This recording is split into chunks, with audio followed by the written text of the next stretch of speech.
Hello, my name's Ben. And my name's Josh. Welcome back to FPL Graduates and welcome back to another video where we're going to be looking ahead to Game Week 22. Again, just around the corner with that midweek game week, so we're very much looking forward to it. Without further ado, let's go and have a look at how Josh's team is looking this week. Okay then, so getting into my team, game week 21 at the time of recording, it is Wednesday night. So personally for me, I haven't had my captain play from game week 21, which is Bruno Fernandes. So hoping for anything from him, even if it's just an assist, because it will give me a pretty nice rank gain. Currently on 66 points, which puts me up to just about 1.1 million. So any sort of return from Bruno would be massive. Getting into game week 22 though, I don't really plan on making any transfers unless there's any more injury news. I'm trying to roll as many as I can. I think I currently have 2 rolled, and then this will be the 3rd going into this week, which will be good. Raya in goal, Villa at home. Interesting one. Villa seem to be scoring, but not in sort of bunches. Arsenal seem to be conceding most games at the moment as well. So not really expecting the clean sheet. If I had double defence, which I don't, I'd definitely be looking to get off that right now. With the fixtures turning much harder for Arsenal, and it's not looking as solid as what they have. For me, if I could and had, I do have the transfers, but I don't really want to waste it in a goalkeeper transfer for David Raya, who can get a clean sheet out of anywhere.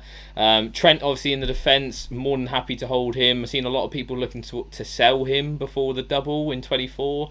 I definitely won't be doing that. Brentford away this week, again, not great clean sheet potential, but maybe hoping for some attack and returns there. Obviously he's got a couple of goals in the last 4 games, so the same again would be absolutely lovely. Robinson somehow jammed his way to 2 assists last week. I'm imagining that will level out this week. Leicester away is not a bad fixture for clean sheet potential though.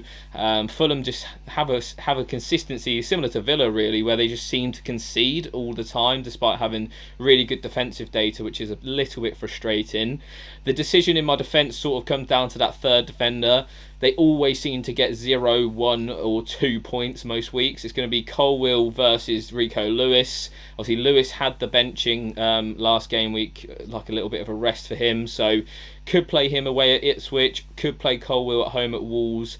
At the moment, I know Colwill's on the screen, but I'm probably leaning 60-40 towards starting Lewis.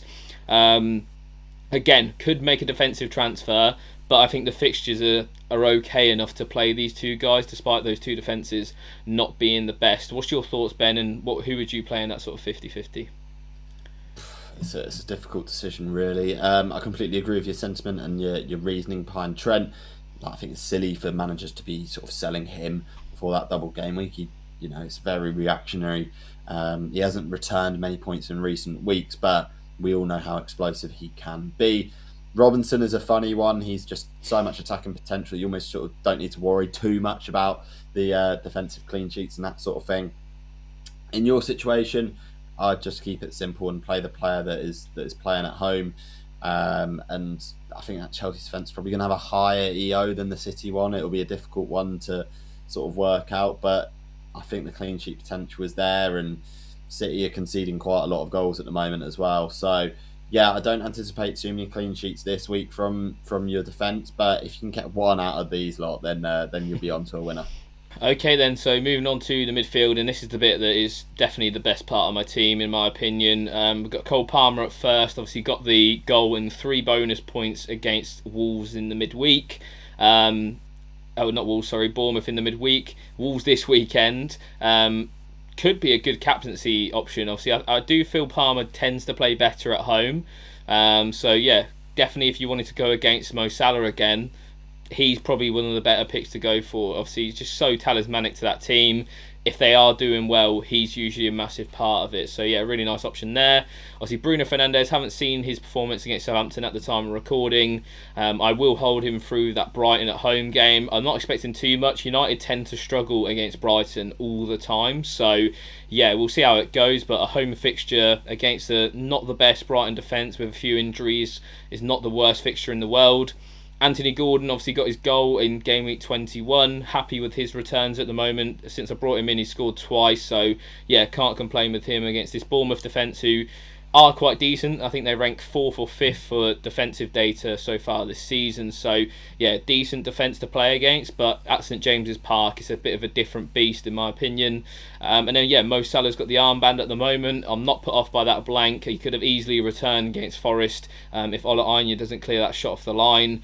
Brentford away, one of the worst defences in the league, bottom 5. So yeah, more than happy to put the armband back on him. Back to playing it safe again this week. What's your thoughts on the midfield, Ben?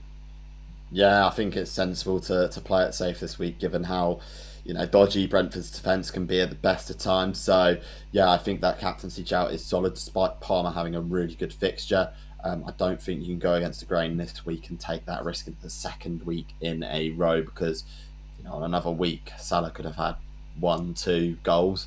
So yeah, like it's just sort of the luck evening itself out, I guess, from sort of previous game weeks.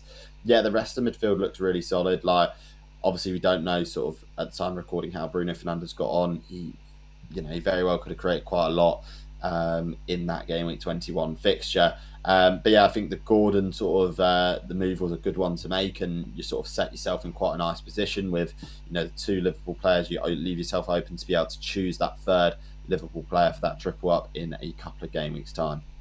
Okay then, so moving on to the front 3, happy with 2/3 of it, not so happy with the other third. Chris Wood, obviously really good fixture this week. Again, if you wanted to go rogue with the captaincy, I'd have no real issue with putting the armband on him at the moment. Got the penalties, got the open play threat, playing against one of the worst defences in the league, would be more than happy to do that.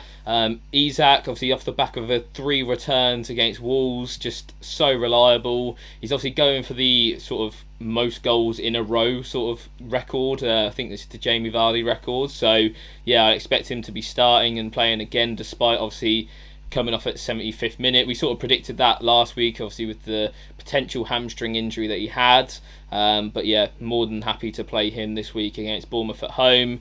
We then have João Pedro away at United.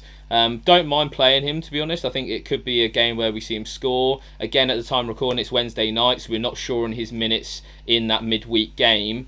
If he is benched, which I feel like he will be despite being in training, I think there is potential that he maybe starts this game. And likewise, if he starts the midweek Thursday game, I think there's potential for him to be benched at the weekend, just because he's just coming back from this ankle injury.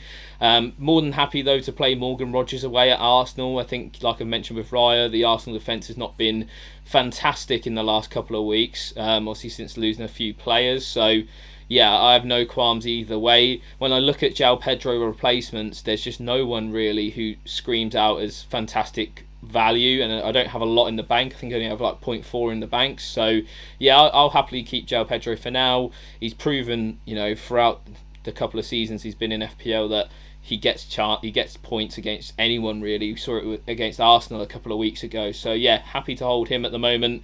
Again, Colwill, Lewis 50-50, and then Rogers, Pedro, I'll just sort of make that decision depending on the minutes of João Pedro on Thursday night. What's the thoughts on the front line, Ben? Yeah, front line is very solid. Like, I've got to make some serious considerations whether I bring in Chris Wood myself this week, because he isn't that good of a form and ticking along really, really nicely for FPL managers. Yeah, the João Pedro one's interesting. I think 60 minutes almost sort of sees him potentially play again. So we'll have to wait and see with that. But João Pedro plays better against better teams. We've seen that so many times so far this season. When he's up against a team that likes to press high, he produces better results. So we'll have to wait and see on that. The penalties is also going to be a factor with all those guys in the front 3. So yeah, very solid, and don't disagree with your benching decisions there. Okay, so moving on into my team, and at the time of recording I'm on a very grey arrow, keeping around the 300k mark, which it's good to stabilise a little bit. I was on the back of a couple of red arrows and big red arrows in a row, so to sort of stabilise it, even with a captaincy blank last game week, is a good thing. So in goal at the moment this week, we've got David Raya. Like Josh said, he could very well be a sell, but I don't like making the goalkeeper transfers myself, and don't think the points gain that we can get out of this is going to be worth it. Even sort of for anyone in the league, I don't think it's going to be worth the 4-point gain. If Arsenal sort of keep a clean sheet against Villa, it's likely that Raya will come away with a bit of a haul, because it's a high likelihood there's going to be a high volume of shots from Aston Villa. Very similar in terms of the defence. Trent Robinson for the attacking threat. And then we've also got Lewis Hall, who's been fantastic since I brought him in. He's produced sort of returns, attacking threat. Hall's, you name it, he's been doing it. So really happy with how that back three looks. In terms of benching decisions, I have benched Timber because I don't trust the Arsenal double defence, especially against Aston Villa. It's a difficult decision to make, but I have done. And if Arsenal do keep a clean sheet, maybe I'll kick myself a little bit, but I don't think I would start Timber ahead of any of those three defenders that I've currently got in my team. Josh, what's the thoughts on that and the defence? Yeah, definitely agree with your thought process there. All three of those as well offer way more attacking threat than Timber does as well, which is something to note. Lewis Hall is just fantastic. Newcastle defensively going under the radar a little bit. Really solid defensively. Obviously, I know Hall's picked up those attacking returns, but even assets like Dubravka in goal, he's picked up 6 saves and a couple of bonus points last week. Just really solid. So yeah, Eddie Howe's got something cooking over there. I think the midfield is a big part of that as well. Obviously not an FPL option, but those 3 midfielders, absolute workhorses, which obviously is always going to help a team like Newcastle keep a clean sheet. Yeah, overall really solid. Okay, so moving on into the midfield, and as you can see, Salah's still on the captaincy. We had a blank from him last game week as my captain, which is unfortunate. On another day, he comes away with a couple of goals potentially, and a haul and a massive green arrow for me. So it's not the end of the world because it's not the biggest harm because the captaincy, the other captaincy options weren't too high over 100% EO anyway, so not too worried about that. Very secure in Salah captaincy this week. I'm not going to change my mind on that at all. I'm not going to move particularly, even if sort of the likes of Isaac and Palmer are producing sort of double-digit returns. Of course, Palmer in there against Wolves at home. Ismail Assar in there. He's off the back of an assist last game week. Again, in that first half, I think in that first half alone, it was like 2 big chances created again. So he is creating chances. He is producing XGI. So more than happy to keep him for now and hope that big haul comes along very soon. And Jota, I think it's a time for him to start for Brentford away. Really excited to own him this week because I do believe he'll get 70 to 80 minutes potentially. That's sort of being optimistic. Realistically, it's probably going to be more like 60 to 65, but we'll just have to wait and see with that. Does mean I'm benching Rodgers this week though. I'm not too concerned about that because like Josh, I do also have João Pedro, so it'll be a bit of a coin flip between those two. But yeah, I'm really excited to own Jota this week because I do think he's going to get that start. Josh, what's the thoughts on the midfield and the potential Jota maybe starting? Yeah, I think overall the midfield is really, really solid. Ismail Sarr, I think, has been a decent asset. You've probably been quite unlucky not to get more returns from him since bringing him in. Good to see him get that assist, obviously, against Leicester, who they had last week. Jota, it's an interesting one because I do think he will start, and I think, I agree with you, I think he'll get 75 plus minutes. If he doesn't start, I think that becomes a massive issue because then it's like, is Diaz and Gakpo first choice and he's playing sort of second fiddle to those guys? I think it'll be an interesting game week nonetheless and sort of give you a decision to make as well. So yeah, I think I'll definitely start Jota for sure. Obviously the fixture there against one of the worst defences in the league. If Liverpool do well, you're going to be looking really good because you'd imagine Salah, Trent and Jota play a part in that, which is always good. So yeah, looking solid. No qualms about the midfield. Okay, so moving on to the strike force, and this is where it gets really interesting in terms of a decision or non-decision to make in my team. Obviously, we've got Alexander Isak, who I'm really happy to have in my team this week. He's so high owned that I don't think you can go without him. João Pedro in the team as well. Like Josh said, there's no other replacements really at that price point, so I'm quite happy to own someone who's fairly talismanic and on penalties in that Brighton team, albeit they've not performed too well over the last few weeks, but João Pedro will chip in with those returns if he's playing. The issue really is Nicholas Jackson. Oh my God, he's getting, ridiculous XGI and ridiculous point dodging, and to only come away with 4 points in the last game week was a bit mental to me. So the decision really is, do I stick with Nicholas Jackson, stick with the decision that I made quite a few weeks ago on the wild card, or do I twist and accept defeat and to bring in Chris Wood for that really good game against Southampton? If Chelsea were playing anyone other than a Wolves team who have just come off the back of a 3-0 loss against Newcastle, I'd maybe be considering moving him on. But at the moment, I'm fairly sort of certain that I'm not going to go with Chris Wood this week, despite everything screaming at me that I should bring him in because he's so consistent in his returns. The volume of chances that Nicholas Jackson is getting, surely there's returns around the corner for him and a potential haul. Maybe that's just sort of a bit of bias of ownership, maybe, but it's one that's been a little bit frustrating.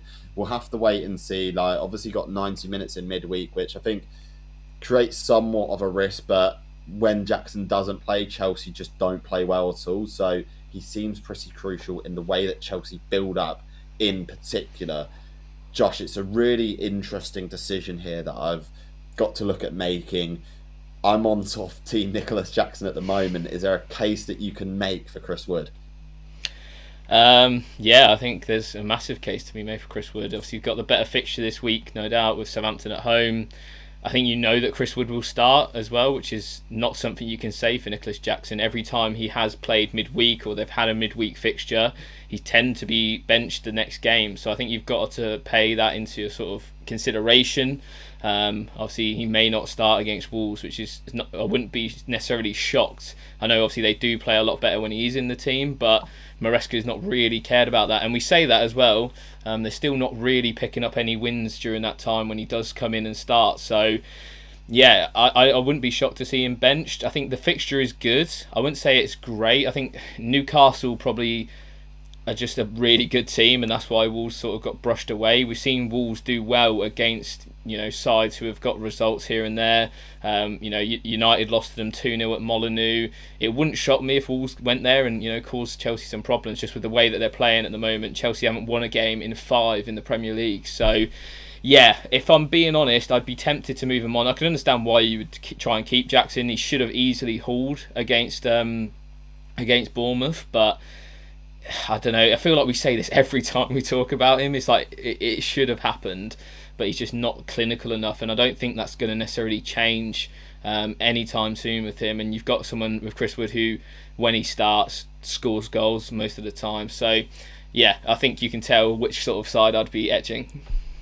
Okay then, so that wraps up our Game Week 22 team reveals. As I say, recording this on Wednesday night, so apologies if there's any sort of outdated info. Literally, it's just too tight of a turnaround to record it any closer. So I hope you did enjoy the video. If you did, make sure you hit that subscribe button. Yeah, absolutely. And as always, please remember to like, comment and subscribe to the FPL Graduates across all socials. I've been Ben. I've been Josh. And we'll see you guys next time. Have a good game week, everyone. Oh, you may rise, but you'll never make me wanna stick around you.